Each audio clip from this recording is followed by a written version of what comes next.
Alright guys, and welcome to your 11th Google Chrome extension development tutorial, and in this tutorial we'll be continuing with our series of Twitter Social Toolkit extension development. So in the last tutorial we learned about how to create and get the selected text of the user with the help of this context menu. So now let's learn how to differentiate between different context menus. In Chrome we have selection, link, image, I guess link, image, selection, and we have one more.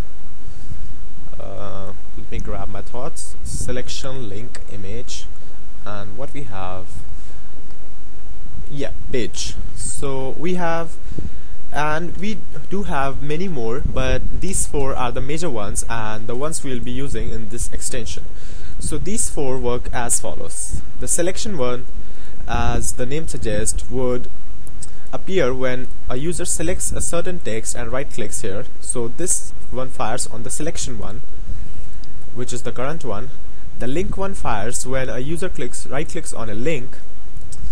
The image one fires when user right clicks on an image, and the page one fires when the user clicks anywhere on the page, anywhere instead of these three. So one way of setting all of these information to the four ones would be like doing 4 copies of context menus, but this creates kind of a mess. So what we'll do is we'll be using for loop. So to do that, first of all, let's create context list, and let's set each to selection, link, image, and page. Alright, and now we need a for loop for I equals 0, as less than context list dot length, and just I plus plus. So here we go, and down here we'll declare some variables. I want the title to be Social Toolkit, or let's say Twitter Toolkit, only Twitter Toolkit, and share this, and then we'll do some dynamic stuff. Let's create another variable, context, which says context list. I'll explain everything what I'm doing right now. Share this context on your Twitter profile, and we'll want to have nothing. Sure, we're done. I'll just name it title X because we already have title down here. So we have got title X, context as the context one, and on click my function.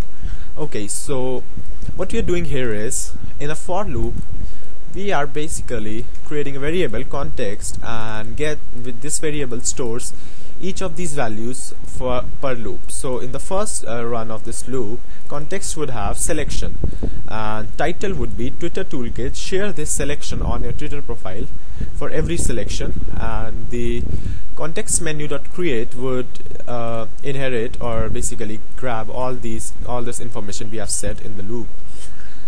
So now in this function we need something to have to differentiate between the selection, link, image, and page context. So we'll assign an ID down here, ID, and we'll just set it to context. Now what would happen is this ID would contain this one of these 4 information. So when this function is called, we could actually grab this ID and verify this function is called for which purpose. So let's say switch selected, or just rename to data, because we have now, instead of selected text, a lot of stuff. Switch select or data dot menu item ID. Now what it does is, the caps tells the Chrome to differentiate this ID from this. So basically it would grab this ID, that means this ID down here, into this data.menu item ID. So every time it would return a different ID based on the user, what the user is doing actually. So we are switching data.menu item ID, and for the first case we have selection.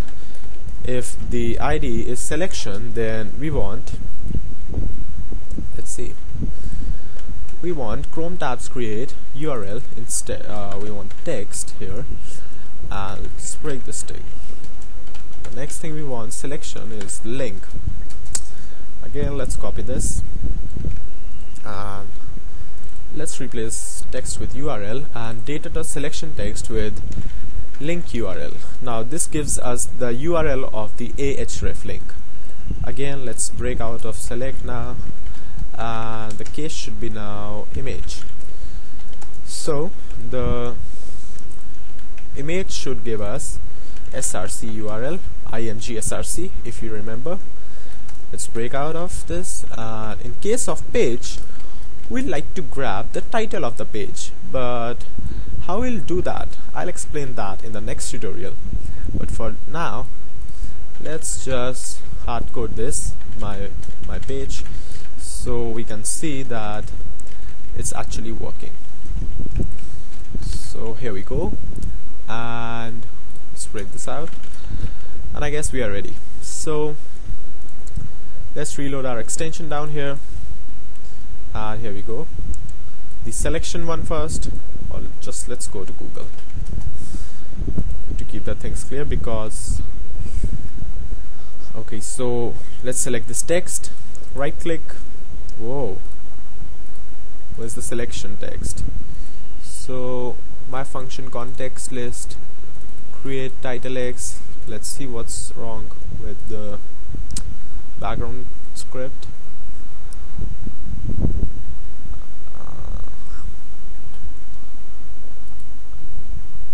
Okay, uncaught error, invalid value for argument 1, property context, expected array but caught string, context list array. Okay, sorry, this context down here accepts an array, but we actually gave it a string, so you have to put angular brackets with that. And let's see if it's okay now. Yeah. And let's select this text and right click, and we've got this selection, and you notice the title says share this selection. Now selection is dynamically grabbed here, context, by this list, and this selection fires only when the user selects something and right clicks on it. So here we go, text says google.co.in/offered, whatever we selected here. So far so good. Now supposingly I want to share this link. Now I right click on this link, and like a magic, our context menu says Twitter Toolkit, share this link on your Twitter profile, and here we go. We have this URL right here. Cool. The next thing we had is an image. Yeah, so this is an image. This is basically a background image. We need something. Yeah, my profile photo would do. No. And maybe this. Let's search for an image.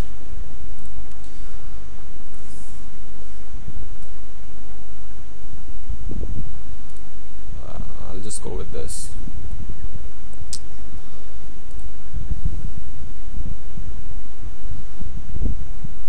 Okay, so right clicking on this, we get Twitter Toolkit, share this image on your Twitter profile.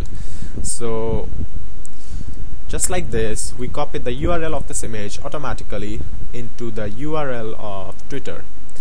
So when you'll share this, the image would automatically pop up in your timeline.